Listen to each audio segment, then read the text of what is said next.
고린도후서 5장 20절에서 21절 우리 한 목소리로 하나님 앞에 봉독하겠습니다.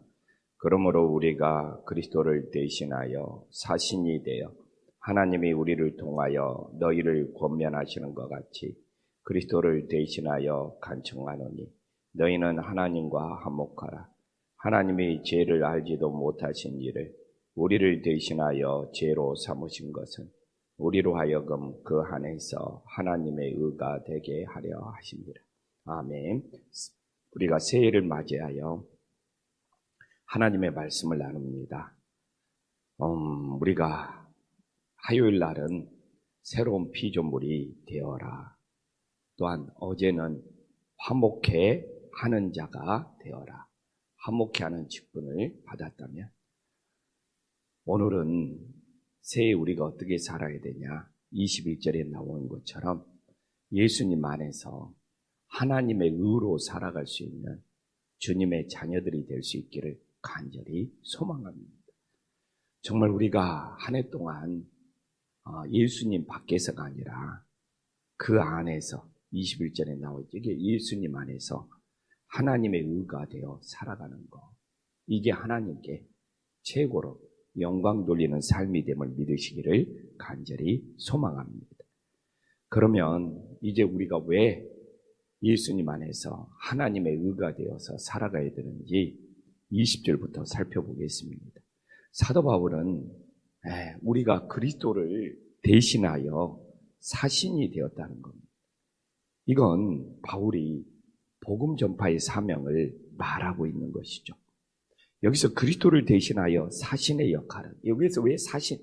자신의 의견이나 생각이나 방법을 전하는 것이 아니에요. 저는 이렇게 바울의 말씀을 볼 때마다 깜짝깜짝 놀랍니다. 저도 오늘도 이 새벽에 내가 하나님의 말씀을 전하잖아요. 그러나 이 자리는 제 의견을 말하는 것이 아니고 제 생각을 말하는 것이 아니고 제 방법을 말하는 것이 아니고 예수님을 대신하는 사신의 역할을 해야 된다 이거죠. 그래서 아마 목회하면서 제가 하나님 앞에 범했던 가장 많은 죄는 뭐였겠습니까? 여기서 하나님을 대신하여 하나님의 말씀을 전해야 되는데 행여나 내가 내 의견이나 내 생각이나 내 방법을 전했다면 저는 그게 하나님 앞에 큰 죄악이 되겠죠. 그래서 늘 제가 목회하면서 철들어가면서 금년 한 해도 정말 이 자리는 하나님의 말씀을 전하는 자리고 하나님의 뜻을 전하는 자리고 하나님의 생각을 전하는 자리가 되어야죠. 근데 지금 얼마나 이 하나님의 사신이 되어서 하나님의 말씀을 전해야 되는데 여기서 정말 저 같은 목회자들이 정치적인 의견을 말하고 막 이 세상에 막 그 정치를 비판하고 그거 다 자기 생각, 자기 의견, 자기 방법 아닙니까? 자기가 그런 생각, 자기 의견을 가지고 있을지라도 여기서는 하나님의 생각, 하나님의 뜻, 하나님의 방법을 전해야죠. 그래서 우리는 오직 예수 그리스도의 심부름꾼이 될 수 있기를 간절히 소망합니다. 그래서 우리 성도님들이 새해 저를 위해서 기도해 준다면 정말 저 같은 목회자가 예수님의 사신이 되어서 정말 예수님의 심부름꾼이 되어서 예수님의 말씀, 예수님의 뜻을 전하는 은혜로운 역사가 일어나기를 간절히 소망합니다.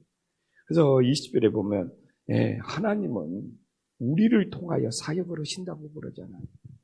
그럼 우리가 예수 그리스도를 통하여 사신이 되어 하나님이 우리를 통하여 바로 우리를 통한다는 것이 축복의 통로가 되고 복음 전파의 통로가 됨을 믿으시기를 간절히 소망합니다. 그래서 우리를 통해서 그럼 하나님이 우리를 통하시면 오늘도 우리를 통해서 하나님은 복음을 전하시고 이게 우리가 하나님의 통로가 되어야죠. 그래서 하나님 2024년 새해도 우리가 축복의 통로가 되고 복음의 통로가 되어서 주님께 귀하게 쓰임받는 일꾼이 되기를 간절히 소망합니다. 그러면 우리가 복음을 전파해야 되는 내용은 뭡니까? 하나님과 화목하라는 거지 않습니까? 그래서 복음의 궁극적인 사명은 죄인들은 하나님과 가로막혀 있습니다. 그러나 이 죄가 예수님의 보혈로 용서받을 때 하나님과 화목해야 되는 놀라운 역사가 있음을 믿으시기를 간절히 소망합니다. 하나님과 화목해야 되면 어떻게 돼요? 내 안에 평강이 찾아오는 것이죠. 내 안에 평강이 찾아오는 것이죠. 그래서 어제도 이야기했던 것 같아요. 상대방에 대해서 불편한 감정이 있으면 그건 화목해야 되는 것이 아니라, 그래서 하나님 앞에 나왔는데 하나님 앞에 내가 불편한 감정이 있어버려요. 어떻게 되겠어요? 그래서 복음의 사명은 모든 죄가 사함받아서 하나님과 화목해야 돼요. 하나님께서 우리에게 은혜와 평강의 임함을 믿으시기를 간절히 소망합니다. 그러면 21절에 예수님의 사랑이 얼마나 큰지를 보여주고 있어요. 하나님이 죄를 알지도 못하시는 일을, 죄를 알지도 못하는 분은 누굽니까? 예수 그리스도입니다. 예수 그리스도는 죄가 없는 예수님의 무죄성을 말하고 있는 것이죠. 예수님이 죄를 가지고 있다면 우리의 죄를 대신 짊어질 수가 없다는 것이죠. 그래서 예수님은 죄를 알지도 못하는 이 죄악의 무죄성, 그래서 하나님은 죄 없으신 예수 그리스도를 통하여 우리의 죄를 예수님이 다 짊어지셨음을 믿으시기를 간절히 소망합니다. 이게 최고의 큰 사랑입니다. 저도 정말 청년 시절에 예수님의 사랑에 깊게 빠질 수 있었던 것이, 누가 내 죄를 대신 짊어지고 누가 내 대신 죽어줄 수 있습니까? 이 죄 많은 인생 누가 내 대신 죽어줄 수 있어요? 근데 하나님의 아들 예수님이 내 대신 죽어줬대요. 저 같은 사람을 위해서 하나님의 아들 예수가 내 대신 죽어줬다는 것이 얼마나 저에게는 정말 내 인생을 바꿀 만큼 큰 사랑으로 다가왔습니다. 그래서 내 죄를 대신 짊어지고 내 대신 죽으신 예수님을 위해 살겠다고 목회자가 된 거예요. 누가 나를 위해서 대신 죽어줄 수 있습니까? 설사 나를 위해서 대신 죽어준다 치더라도 내 죄를 그 사람이 다 짊어질 수 있는, 그럴 수도 있겠죠. 내가 물에 빠지면 누가 나를 물에서 건져줄 수도 있겠죠. 그러나 내 죄를 다 또 짊어질 수는 있는 거예요.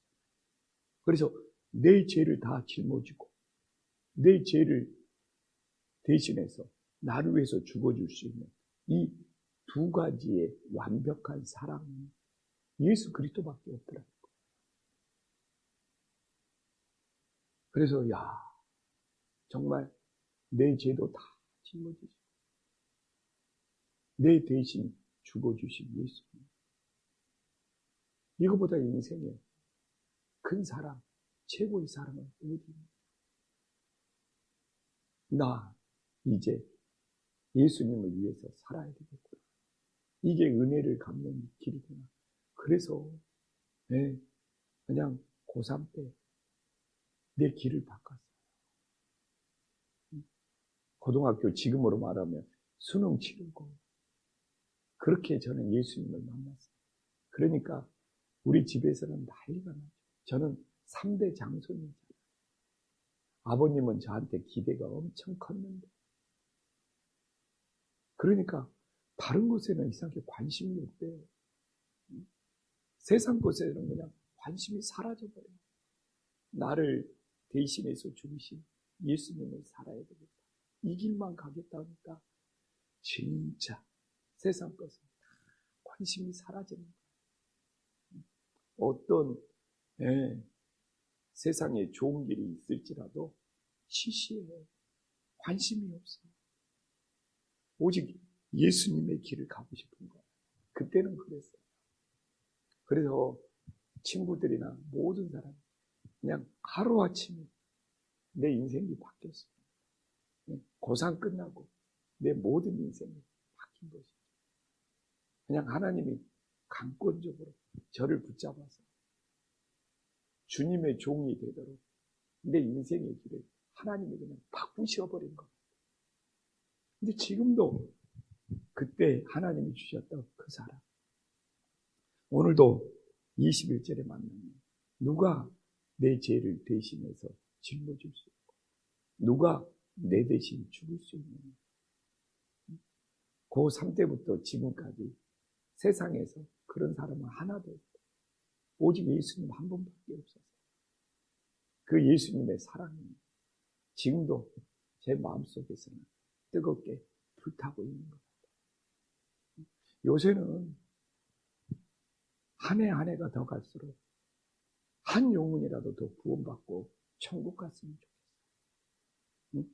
이 세상 정말 돌아가는 모양을 보면 사람들은 더 악해져 가고 있고 이런 세상 속에 한 영혼이라도 더 구원받아서 정말 천국 갈 수 있는 놀라운 역사가 일어났으면 좋겠고 금년에도 한 영혼이라도 더 구원받아 하늘나라 생명책이 기록되는 하나님의 사신이 되자 하나님의 심부름꾼이 되자 그게 저의 고백입니다. 그래서 우리는 하나님의 이제 의가 된 거예요. 예수님이 내 죄를 다 가져가셨잖아요.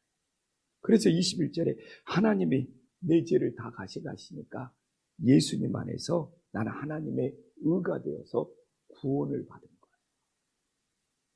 우리가 바리새인이나 서기관이나 이런 사람들과 의로움을 경쟁하면 우리는 천국 갈 수 없어요. 예수님이 그러잖아요. 너희들이 바리새인과 서기관보다 더 의롭지 않냐면 천국에 갈 수 없느니라. 그러면 우리는 천국에 갈 수 없어요. 근데 하나님이 예수님께 내 죄를 다 전가시켜서 내가 죄 없는 하나님의 의가 되어서 천국 갈 수 있는 놀라운 역사가 있음을 믿으시기를 간절히 소망합니다. 그래서 늘 제가 세례교육 때 말해요.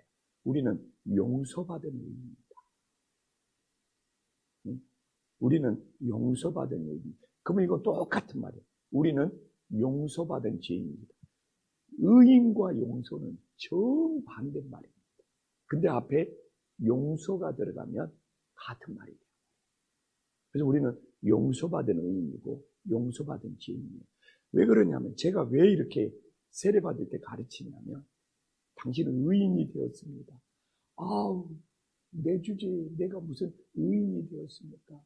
이걸 받아들이지 못하는 사람들이 있어요. 그러나 우리는 용서를 받아서 의인이 된 거예요.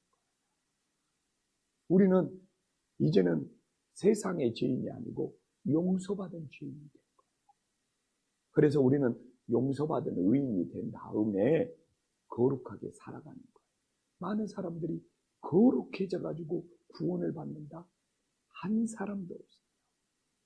우리는 먼저 용서를 받은 의인이 되어서 그 사랑을 알고 예수님을 닮아가는 거룩해지는 그런 은혜의 역사가 있기를 간절히 소망합니다.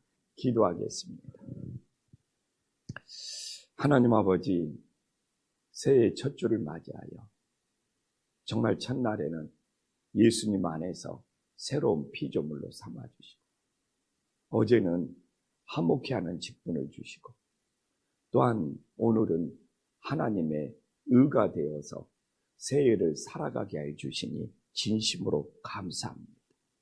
주님, 정말 우리가 얼마나 큰 죄인이었습니까? 내 죄를 예수님께 다 전가시켜서 우리를 용서받은 의인으로 세워주시니 진심으로 감사합니다. 정말 새해에 용서받은 의인이 되어서 살아가게 하여 주시옵소서.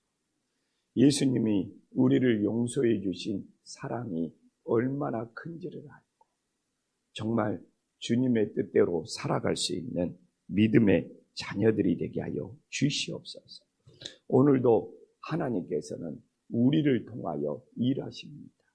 우리들이 축복의 통로, 복음의 통로가 될 수 있도록 역사하여 주시옵소서. 너무나 많은 사람들이 하나님과 화목하지 못하고 불행한 인생을 살아가고 있습니다. 정말 모든 죄가 용서받아서 하나님과 화목해 되므로 참된 하늘의 평강이 임하게 하여 주시옵소서. 예수님의 이름으로 기도 올리옵나이다. 아멘.